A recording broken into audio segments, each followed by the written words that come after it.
Rapidement, je prends la deuxième lecture. Dans le livre de Luc, chapitre 1, à partir du verset 73, et nous allons nous arrêter au verset 75. Il est écrit de 1 à 73. Selon le serment par lequel Dieu avait juré Abraham, notre Père, de nous permettre, après que nous serions délivrés de la main de nos ennemis, de faire quoi? De les servir sans crainte, en marchant devant lui dans la sainteté et dans la justice tous les jours de notre vie. Et enfin, Apocalypse chapitre 7.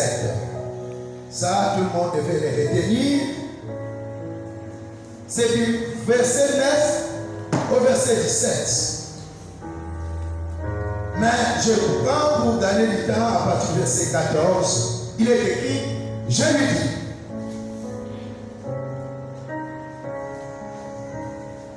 mon Seigneur, tu le sais. Et il me dit, ce sont ceux qui viennent de la grande tribulation. Ils ont lavé leurs robes et ils les ont blanchis dans le sang de l'agneau. C'est pour cela qu'ils sont devant le trône de Dieu et les servent jour et nuit, où c'est dans le... vous n'avez pas la lecture? Vous me donnez l'impression d'être seul. Il les sert jour et nuit, où c'est? Dans son temple. C'est qui est assis sur le trône. C'est lui qui est assis sur le trône. Dressa ou dressera sa tente sur eux.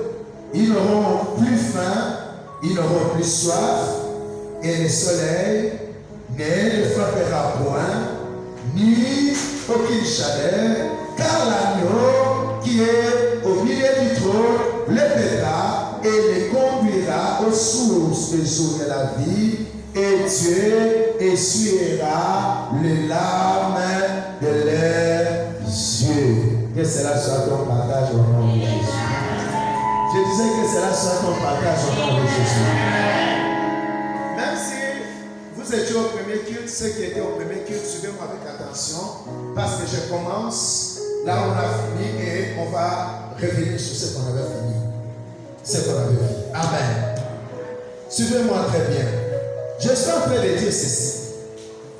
Le salut et le service, ou la bénédiction du salut dans le service. Nous venions de voir l'écriture. Dieu, quand tu nous sauves, après avoir nous sauvés, parmi les bénédictions que Dieu nous donne, l'une des bénédictions, c'est le travail ou le service. 1, 2. Pour jouir, suivez-moi avec attention, pour jouir de toutes les bénédictions du salut dans votre vie, l'une des choses qu'il faut faire, il faut être au service ou dans le travail. C'est-à-dire, ce que Dieu a fait, le salut, le fait de te délivrer, de te mettre à un endroit sûr, le salut, le fait de t'enlever d'un danger pour te placer à un endroit où les choses ne peuvent pas se vivre. Dans le salut, Dieu t'a délivré de la puissance du ténèbre, comme tu as délivré Israël de l'Égypte. Dieu te met quelque part. Mais beaucoup d'enfants de Dieu doutent de leur salut. Ils ne croient vraiment pas trop à leur salut. Pourquoi? Parce qu'ils se disent, si j'ai vraiment le salut, je devais être béni dans tous les domaines possibles. Dans les domaines financiers, dans tel domaine. Mais pourquoi alors ce salut ne me produit pas la bénédiction nécessaire. On est ensemble? L'une des choses qui fait rater aux enfants de Dieu la bénédiction, c'est le manque de service. Amen. Dieu, quand il nous sauve, pendant qu'il nous délivre de la main de l'ennemi, il nous place quelque part pour que nous parvenions à servir afin de jouir de la bénédiction de Dieu. Je l'ai dit et je vais arriver tout à l'heure. Je l'ai dit que personne ne vous trompe. Le travail n'a jamais été une punition. Non. Le travail n'est pas le fruit du péché. Le travail est une bénédiction qui a existé avant même que le péché ne rentre. Dis-moi Amen. Écoutez-moi bien. Je l'ai dit, Dieu est roi. Disons Dieu est roi. Encore le roi des rois. Oh Dieu qui dit Dieu est le roi des rois. Le Seigneur des seigneurs. Écoutez-moi bien. C'est Dieu qui est le roi des rois. Le Seigneur des seigneurs. Il est le patron de l'univers. Trône, utilité, autorité, force, tout lui appartient.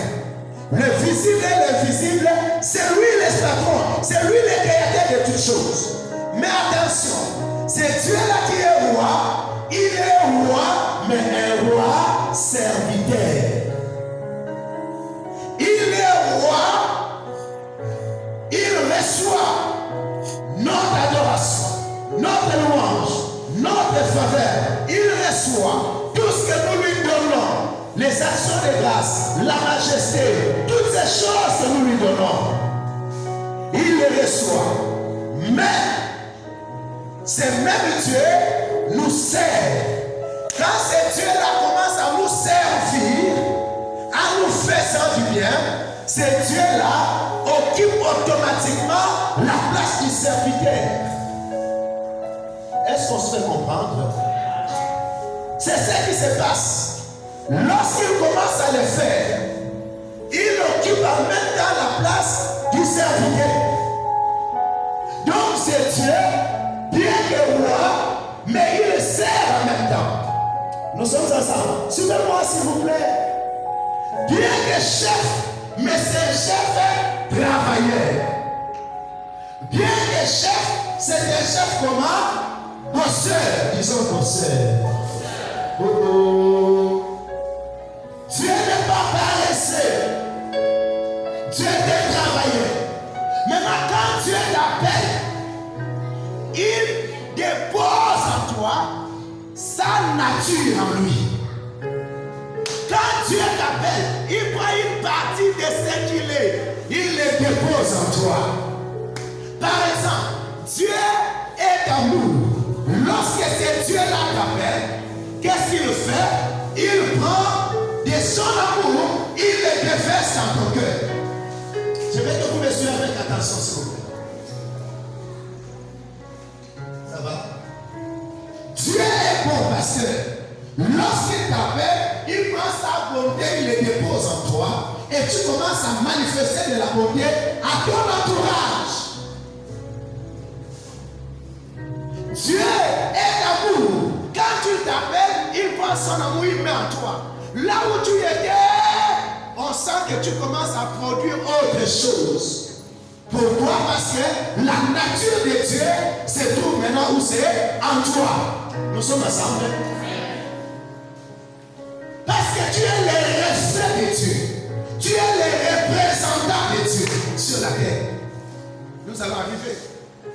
Maintenant Dieu, lui, il ne te donne pas que c'est que la bonté. Je sens une distraction dans l'auditoire, s'il vous plaît. Dieu ne vous donne pas que cet aspect-là. Mais Dieu vous donne également quoi c'est? Sa nature de travailleur. On est ensemble. Pourquoi il t'amène au service? Nous allons y arriver. Parce que l'un des moyens pour toi de jouir à 100% de sa bénédiction, c'est au travers de travail. Dis-moi le travail. Encore le travail. Bon, s'il faudrait que les gens mettent les masques, mettez les masques. C'est bon. C'est bon, je l'ai dit, c'est bon. Ce que j'ai dit est très important. Suivez-moi. Amen. Voilà ce qui se passe. Acclamez le Seigneur.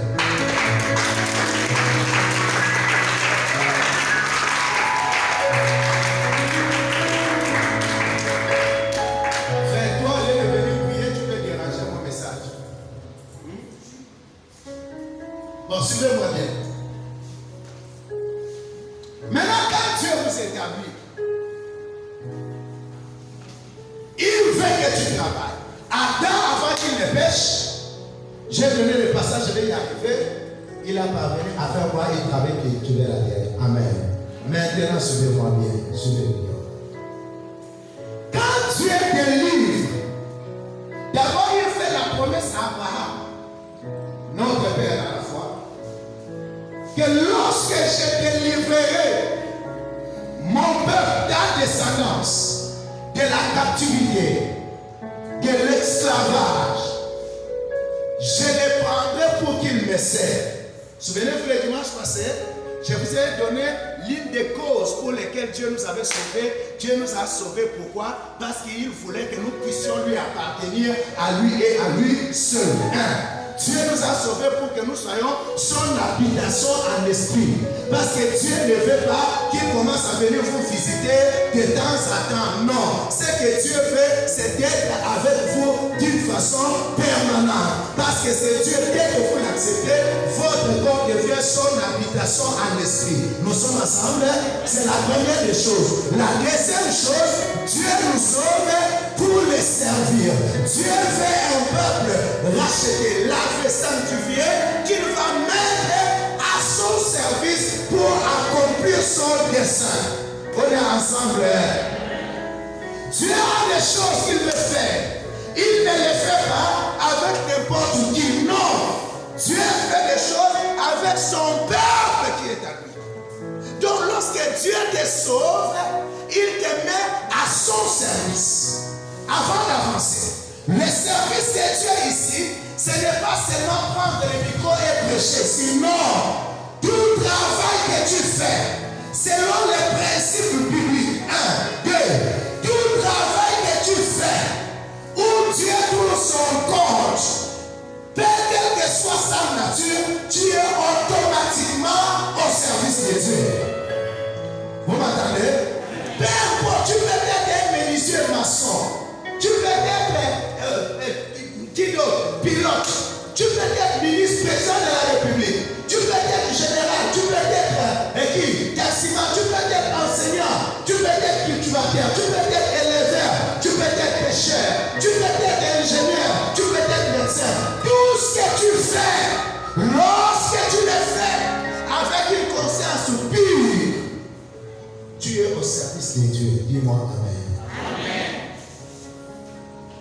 Pourvu que Dieu trouve son compte dans ce que toi tu fais. Nous sommes ensemble. Amen. Maintenant, quand Dieu appelait son peuple, dans l'ancienne alliance, Dieu appelait une classe de personnes.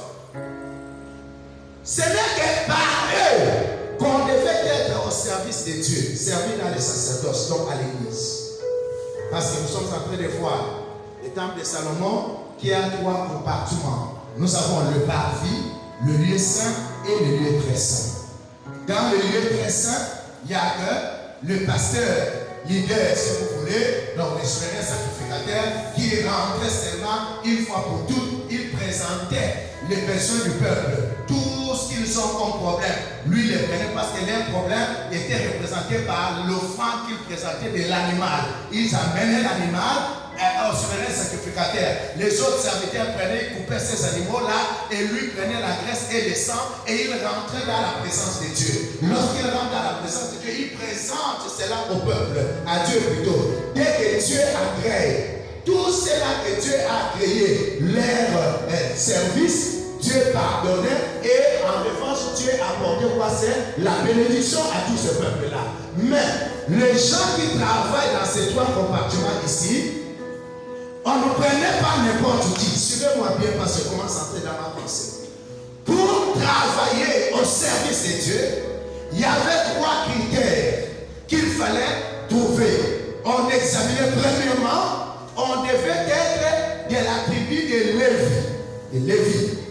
De cette tribu, c'est la tribu que Dieu avait choisie.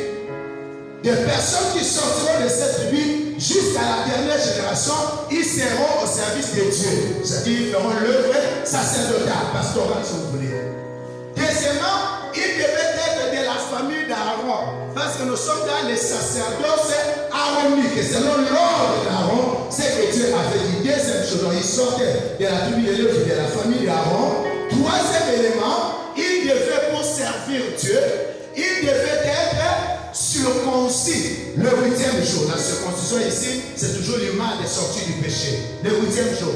Quand on trouve ces 3 choses en toi, là tu pouvais être au service de Dieu.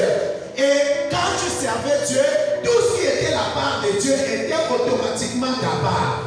Tout ce qui était la bénédiction de Dieu, c'est de ça que toi tu jouissais. Nous sommes encore ensemble. Maintenant, la Bible nous parle de quelque chose qui se passe ici. Dieu sort le peuple. Il appelle ceux qui peuvent les servir. Parce que quand Dieu nous délivre, il nous appelle à les servir. Selon les serments qu'il a fait à notre Père Abraham. Après que nous serons délivrés de la main de nos ennemis, des sorciers, du coronavirus, du sida, de toutes ces choses que Dieu vous a délivrées, de la mort éternelle, il dit, après que nous serons délivrés, que nous puissions les servir tous les jours de notre vie. Amen. Oh, ça va?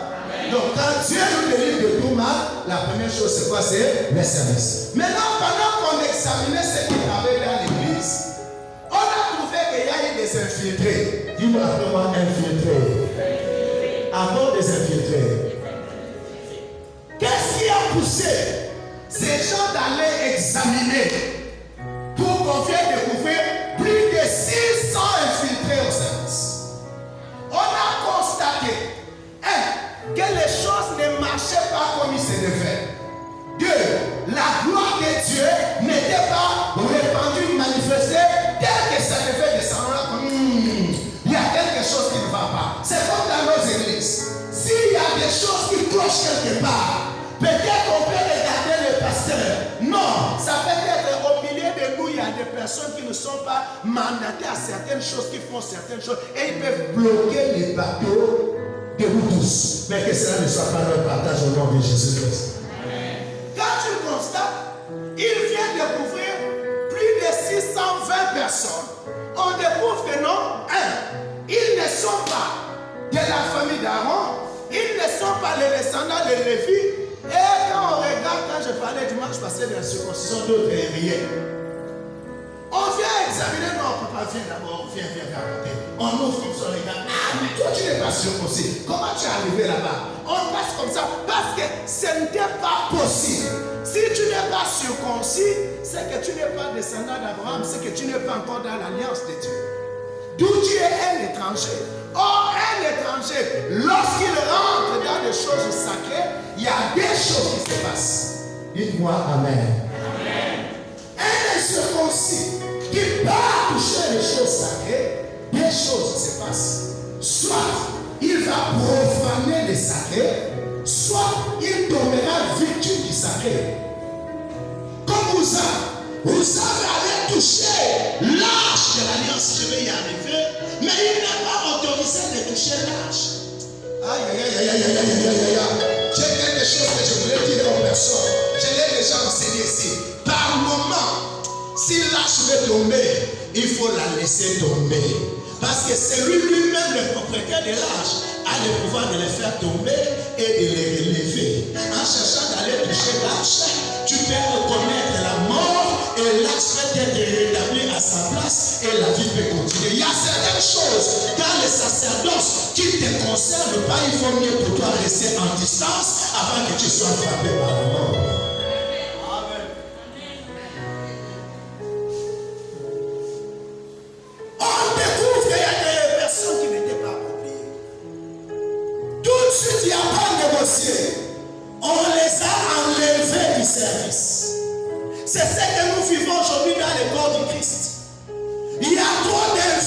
serviteurs. Il y a trop d'infiltrés pasteurs qui ne sont pas appelés. Je vais vous donner les critères pour connaître. Qui ne sont ni circoncis. La circoncision ici, c'est la séparation avec le monde, la nouvelle naissance. Qui ne sont pas circoncis, mais qui sont dans l'œuvre de Dieu. Et on sent l'interférence. On sent quelque chose qui ne va pas. Parce qu'il y a des infiltrés. Le sacré est profané. Que Dieu nous délivre et qu'il nous épargne. On les a mis de côté. Et bien qu'on les a mis de côté, les choses ont commencé à avancer. Je prie l'Éternel que tu ne sois jamais un Jonas dans un bateau. Alléluia, amen. Je prie que tu ne sois jamais un Jonas dans un bateau, mais je prie que tu sois Paul dans un bateau qui fait s'enfoncer. Jonas dans le bateau, il était la cause du noyade. Il a failli tuer les gens. Mais quand Paul est entré dans le bateau, à cause de lui, tous ont vu la vie sauve. Lève ta main, doit dire Seigneur. Lève ta main, doit dire Seigneur. Fais-moi grâce. Je ne veux pas être un porte-malheur, mais je vais être un porte-bonheur. Fais de moi comme Paul. Partout j'entre, que les dangers s'éloignent. Fais de moi comme Joseph. Partout j'entre, que les choses prospèrent. Fais de moi comme Daniel. Partout que j'entre, que la vie rentre. Au nom de Jésus. Maintenant, ces critères-là, dans la nouvelle alliance, qu'est-ce que ça voulait dire? Ça voulait dire que pour être au service de Dieu, on devait lui appartenir. C'est-à-dire, on devait d'abord naître de nouveau. Amen. Tu ne peux pas servir Dieu si tu n'es pas né de nouveau. Tout ce que tu feras pour Dieu, lorsque tu n'es pas né de nouveau, Dieu ne l'agrée pas. Dieu le rejette. Et demain, tu n'auras pas la récompense de cela. Voilà pourquoi Dieu veut que dans tout ce que tu fais, que d'abord tu te donnes à lui. Lorsque tu te donnes à lui, tout ce que tu feras sera à lui. Amen. Nous sommes ensemble. Quand Dieu nous sauve, il fait de nous ce qu'on appelle les fils serviteurs ou les filles servantes. C'est-à-dire quoi? Tu deviens fils ou fille de Dieu, mais en même temps, tu dois être à son service. Comme lui-même est roi et serviteur, toi également il fait de toi fille par adoption, mais en même temps comment? Servante. Je l'ai dit encore. Il est impossible. Dis à comment impossible. Il est impossible d'être enfant de Dieu, né de nouveau, sauvé, et ne pas être au service de Dieu, ne pas faire quelque chose pour Dieu. Impossible. Même le Saint-Esprit qui t'habite, il ne peut pas te le permettre. Parce que le Saint-Esprit, comme Dieu lui-même, c'est des esprits bosseurs. Jésus-Christ a dit, l'Esprit du Seigneur l'Éternel est sur moi, il m'a oué pour. Il nous oué pour servir. Nous sommes encore ensemble. Oh, est-ce que ça va? Quand Dieu t'appelle, il te met à son service. Il t'établit là à son service. Tu commences à travailler pour les progrès du royaume de Dieu. Dis-moi Amen. Parce que par définition, j'avais dit que servir, c'est s'acquitter des devoirs au profit de quelqu'un qui déterminera la qualité et la responsabilité de cela. Pendant que vous servez selon l'appel que Dieu t'a donné. Deux, tu dois servir selon les principes que Dieu a établis pour que tu sois récompensé. C'est-à-dire, on va t'évaluer par rapport aux principes que Dieu a établis. Vous allez comprendre tout à l'heure. Ça, c'est de un. De deux, les services que tu fais à Dieu, suivez-moi bien ici. Tout ce que tu fais à Dieu ou pour Dieu, Dieu n'est pas obligé de l'agréer et de te bénir. Non, non, non. Tout ce que tu fais pour Dieu, je le répète, Dieu n'est pas obligé de l'agréer et de te bénir. Dieu agréera ton travail et il te bénira que lorsqu'il est fait selon les principes, selon les règles établies par celui qui est le chef. C'est lui qui t'a donné le travail. C'est lui qui évaluera ton travail et c'est lui qui déterminera si tu mérites la récompense ou pas. La Bible est claire. Il y a des personnes qui servent mais qui perdront les récompenses. Pourquoi? Parce qu'ils n'ont pas travaillé selon les normes que Dieu a établies. Beaucoup de gens sont au service. Retenez toujours dans votre esprit que le service ici, c'est tout ce que tu fais pour Dieu. Parce que quand tu deviens enfant de Dieu, en réalité, tu n'as plus rien. Tout appartient à Dieu. Toi, tu n'es qu'un gérant que Dieu a établi là. Parce que tout a été créé par Dieu et pour Dieu. Psaume 24, verset 1, Colossiens 1, 17 à 18. Tout a été créé par Dieu et pour Dieu. Toi, tu n'es qu'un travailleur. Dis-moi Amen. Amen.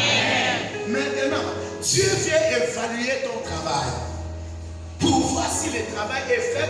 L'évaluation là, il est fait sur la base de ce que lui-même a établi. Dis-moi Amen. Amen. Donc, pendant que tu sers, dans tout ce que tu fais, tu dois tenir compte de ce que Dieu veut. Comment Dieu veut, quelles sont les règles, comment je dois les servir. Voilà pourquoi vous avez besoin d'être enseigné pour connaître comment parvenir à servir le Seigneur. Amen. Amen. Amen. Acclame le Seigneur, je vais te parler.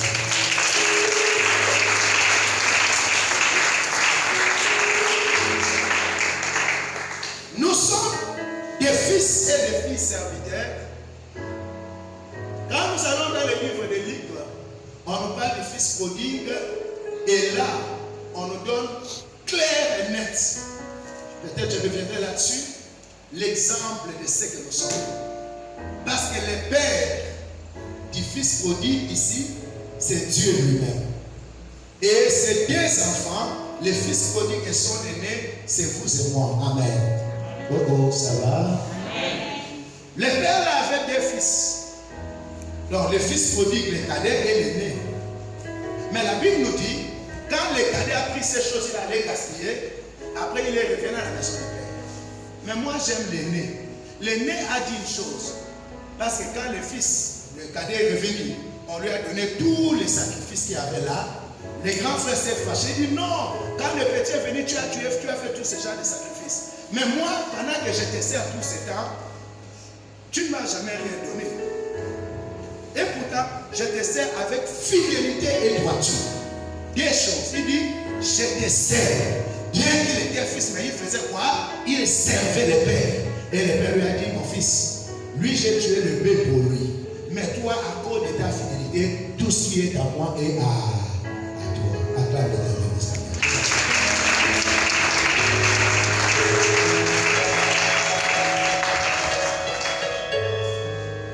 Les fils serviteurs, pour devenir un fils mais serviteur, ça demande de la maturité. Amen. Si on n'est pas mature, on refuse la position de serviteur. Pourquoi on n'aime pas cela? Parce que la position de serviteur n'est pas loin de la position de l'esclave. Et c'est ce que nous, quand je crois en Christ, quand je grandis, je me rends esclave volontaire de Dieu. L'apôtre Paul écrit souvent, il dit, Paul esclave de Jésus-Christ. En d'autres épîtres, il écrit, Paul serviteur de qui est-ce que Jésus-Christ. Donc, nous sommes ensemble. Quand Dieu te sauve, il attend que tu sois son enfant, mais aussi être qui c'est son serviteur. Alors, pour être serviteur, il faut de la maturité. Cette maturité, on la trouve en quoi? Il y a quelques éléments rapidement que je vais commencer à énumérer. Premièrement, la maturité se révèle par le respect des règles que Dieu a établies ou par le respect des principes que l'Éternel lui-même a mis en place. C'est-à-dire on ne sert pas Dieu comme bon nous semble. Je fais comme je veux. Je fais ceci à Dieu comme moi je le fais. Non, je serai avec Dieu quand je vais décider. Non, je vais être dans la présence de Dieu quand je vais. C'est pas toi le chef, retiens-le. C'est Dieu qui est le chef. C'est toi qui dois se soumettre en lui. Et et non lui en toi. Dis-moi Amen. On les connaît par le respect, par ses respects. Des choses sacrées, par exemple. L'église de Dieu est sacrée. L'apôtre Paul dit qu'au temps de la fin, les gens n'auront pas le respect des choses sacrées. Mais toi, fils serviteur, tu as un saint respect sur les choses sacrées. C'est l'heure de la prière. Ton attitude, tout en toi, est concentrée dans la présence de Dieu. Alléluia. Même ton attitude, même ta façon de faire, on doit sentir que tu es conscient que tu es dans la présence de Dieu. Dis-moi Amen. Nous allons arriver dans les données, surtout là. On va arriver dans ce qui concerne les dîmes. C'est moi qui décide comment je fais de la dîme, combien je donne, quand je donne. Et on pense pour mentir Dieu, ou on pense servir Dieu de cette manière-là. Je suis désolé de vous dire. Il y a des offrandes et il y a des dîmes que nous avons toujours donné que Dieu n'a jamais agréé. Parce que cela n'est pas fait selon les règles. Est-ce qu'on a ça? Cela n'est pas fait selon les règles. Tu vois quelqu'un qui ment même dans la présence de Dieu. Tu as 100 000 francs, tu viens, tu donnes 5 000 et ça c'est la dîme. Dieu rejette cela, il ne les reçoit pas. Tu n'es pas un bon serviteur. Tu es un faux serviteur. C'est ce qu'il a reproché à Israël. Il dit, vous me volez par votre vie, par les offrandes. Je vais aller vite. Donc, j'ai respect. Oh là, j'ai touché le cœur de quelqu'un. Il n'aime pas parler ça. Il ne fallait pas que l'ambulance descende.